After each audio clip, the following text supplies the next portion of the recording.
د پاکستان حکومت تقریبا 25,000 هغه شناختي کارډونه بلاک کړل کوم چې په غیر قانوني توګه باندې جوړ شوي.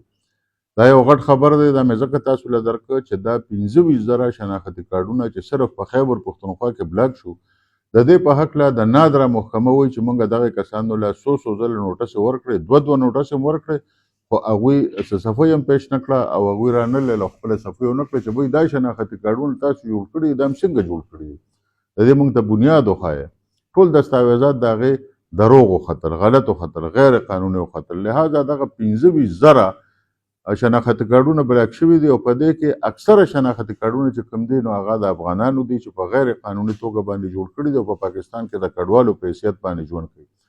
اوس د پاکستان نادره محکمې او د پاکستان د کورنیو چارو وزارت دا اعلان کړی دی چې موږ یو مکمل اپریشن شروع کړو او تقریبا کم از کم 1.5 لاک نور داسې شناختي کارډونه دي چې په هغې باندې زموږ شک دی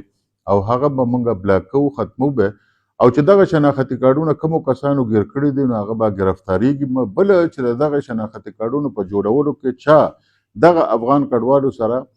یا دغه افغانانو سره سهولتکاري کړې ده نو د هغوی د نیولو لپاره هم فهرستونه جوړ شوي دي او ډېر زر به هغه کسان هم ګرفتاریږي. نو په دې کې قید هم شته، په دې کې جرمانه هم شته، په دې کې د شناختي کارډونو بلاک کېدل هم شته، په دې کې شیډول 4 کې اچول هم شته، په دې کې بیا ډېرې مسلې راځي. نو لهذا که خلکو دا وی چې د هندوستان او پاکستان ترمنځ جنگ دی او جنگ معامله ختمه شوه، نه، بس هغه جنگ ختم شو، خو پاکستان شکر الحمدلله وګټه.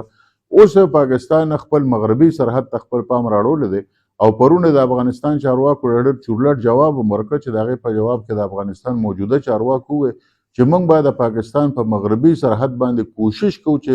معاملات ټیک وي او پاکستان ته څوک نقصان ونه رسوي.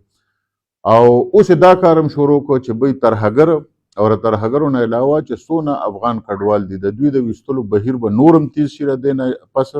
او شناختي کارډونه چې کومو کسانو جوړ کړي دي نو د هغوی پر ضد باندې باقاعده کمپین شروع شو. 25,000 خو بلاک شو